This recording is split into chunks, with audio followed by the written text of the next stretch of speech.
ఆయన మందిరంలో ఉన్నప్పుడు మనం ఏ బాధకు ఎక్స్పీరియన్స్ అవ్వాలంటే మనం వెళ్ళేటప్పుడు ఆ బాధను తీర్చాలి, మనము ఆయన ప్రార్థించాలి, ఆయనతో మనం మాట్లాడాలి, అలా ఉండాలి మనం. హల్లెలూయా. యేసు ప్రభు జన్మించడం ద్వారా ఈ లోకానికి కలిగింది. చాలా మంది అనుకోవచ్చు ఆయన పుడుతున్నారు, ఈ సంబరం చేస్తున్నారు, ఎందుకు పల్లె ఎక్కడ అని చాలా మంది కూడా చాలా డౌట్ ఉంటాయి. ఉండేమో అన్ని చాలా మంది కూడా ఉంటాయి. ఏదో వీళ్ళంతా యేసయ్య పుట్టాడంట, ఆ పశువుల పాకలో జన్మించాడంట, బెత్లెహేములో సంతనంట అంటూ చాలా మంది కూడా చాలా డౌట్ ఉంటాయి. ఏమండి అసలు యేసు ప్రభు రావడానికి జన్మించడానికి కారణం చూడండి. ఆయన రావడానికి కారణం అంటాడు సమాధానం కలిగినప్పుడు, ఆయన రావడం ద్వారా సమాధానం కలిగినప్పుడు మీరేమంటారు? హల్లెలూయా, హల్లెలూయా. ఆయన రావడం ద్వారా సమాధానం కలిగినప్పుడు చూడండి. లోకా సువార్త 2వ అధ్యాయం 14వ వచనం, సర్వోన్నతమైన స్థలములలో దేవునికి మహిమయు ఆయనకి ఇష్టమైన మనుషులకు భూమి మీద సమాధానం కలుగునుగాక. ఆమేన్. హల్లెలూయా, హల్లెలూయా, హల్లెలూయా. చూడండి ఒక విషయం గమనించండి. ఆయనకి ఇష్టమైన ఎవరంట? ఆయనకి ఇష్టమైన మనుషుల మీద. చూడండి ఎంత ఒక్క విషయం గమనించగా ఆయనకి ఇష్టమంట మనుషులు, ఆయనకు ఇష్టం. చూడండి ఏమంటాడు? సమాధానం అంటే ఏమైంది ఇక్కడ? తండ్రికి మనకు మధ్యలో సమాధానం ఏమైంది? తెగిపోయింది. అక్కడ ఎక్కడ? ఏదో తోటలో అక్కడ తెగిపోయిన సంబంధాన్ని ఏమంటే ఇక్కడ ఆయన రాబోతున్నాడు. మనకు ఆయన సంబంధాన్ని కలపడానికి వస్తున్నాడు. ఇప్పుడు ఆయన మనకు మనుషులకి ఆయనకు సంబంధం కలపడానికి వస్తున్నాడు ఆయన. అదే ఏమంటాడు? సర్వోన్నతమైన స్థలములో దేవునికి మహిమయు ఆయనకి ఇష్టమైన మనుషులకు సమాధానము. ఈనాడు ఆయన హల్లెలూయా, హల్లెలూయా తప్పట్లు కొడుతూ ఆయన ఆహ్వానించండి. ఇందుకు మీద మనకు సమాధానం కలిగిస్తున్నాడు. ఈనాడు మనకి ఇష్టమైన ప్రజలకు, మనకి ఇష్టమైన మనుషులకు ఆయన సమాధానం కలిగడానికి వస్తున్నాడు. హల్లెలూయా, హల్లెలూయా. ఆయన ఏమంటాడు ఇక్కడ? సర్వోన్నతమైన స్థలంలో మనుషులు, ఆయనకి ఇష్టమైన ప్రజలకు.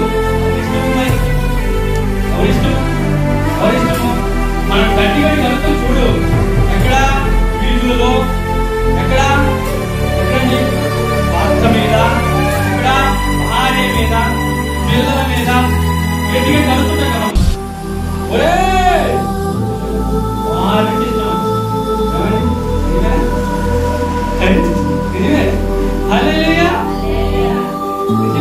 చాలా మంది కూడా గట్టి గట్టి కలుగుతుంటారు. మన ప్రవర్తన ఎలా ఉండాలి? మనం ఎక్కడున్నా కూడా అక్కడ నువ్వు మందిరానికి వెళ్ళినప్పుడు, ఒక మందిరమే కదండి, ఎక్కడున్నా కూడా మన ప్రవర్తన జాగ్రత్తగా చూసుకోవాలి. మన నడవడిక జాగ్రత్త చూసుకోవాలి. మనం మాట్లాడే మాట, మనం చూసే చూపు, మనం నడిచే నడక, ప్రతిదీ కూడా గమనించుకోవాలి. మనం ఎలా మాట్లాడుతున్నాం, ఎలా మనం ప్రవర్తిస్తున్నాం, ఎలా మనం జీవిస్తున్నాం అనేది మనం గమనించుకోవాలి. ఏమంటాడు అక్కడ? మనకిష్టమైన ప్రజల మీద, మనకిష్టమైన మనుషుల మీద మన మహిమ అంతా కూడా ఆయన ఇస్తాడంటే. హల్లెలూయా. దేవుని మహిమ మన మీదకి రావాలంటే, ఆయన మహిమ మనలో ఉండాలంటే మనం ఎలా ఉండాలి? సమాధానం కలిగి ఉండాలి. సమాధానకర్తైన ఆయన వైపు మనం చూడాలి. ఇంత కూడా పాడుకున్నాం కదా, నీ వైపే నేను చూస్తున్నాను. పాడుకున్నాం కదా మనం. ఎలా ఉండాలి? ఆయన వైపే చూడాలి. మనం ఆయన వైపే చూస్తూ ఆయనకి మనం ప్రార్థించాలి. ఆయనకి మనము స్తుతి, ఘనత, మహిమ, ప్రభావాలు కలుగునని ఆయన స్తుతించాలి. ఏదో స్తుతి అనం చేయమంటే ఏదో 10 రోజులు పోలేకుంటారు. చూడండి, 4 రోజుల పాటు వాడి మాదిరి కుప్పగొలిపోతుంటారు. స్తుతి ఆరాధన చేస్తే ఎలా ఉండాలి? ధ్వనెత్తాలి, ధ్వజమెత్తి మాడాలి.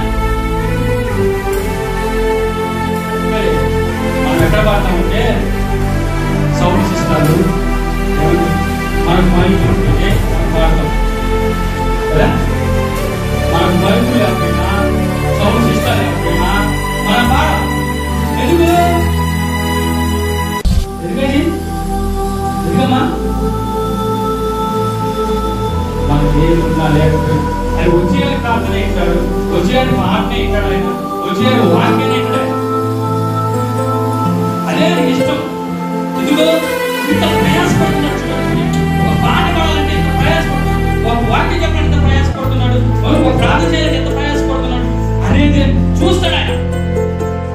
అది గమనించాలి. మనలో ఉన్న దాన్ని గమనించకూడదు. ఏమంటాడు ఇక్కడ చూడండి, ఏమంటాడు చూడండి 1 పేతురు 3:11 చూడండి.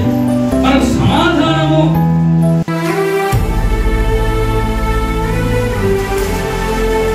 1 పేతురు 3:11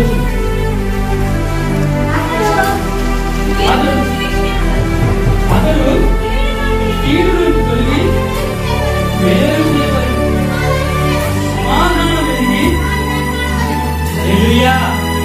ఏదైనా కీడు నుండి తొలగి సమాధానం వెతకాలంట. ఈనాడు ఎవరెత్తున్నారండి సమాధానం? ఒక్క నిమిషం ఆలోచి మాట్లాడాలంటే ఏమంటాడు ఇక్కడ? అతడు కీడుని తొలగి మేలు చేయవలను. సమాధానం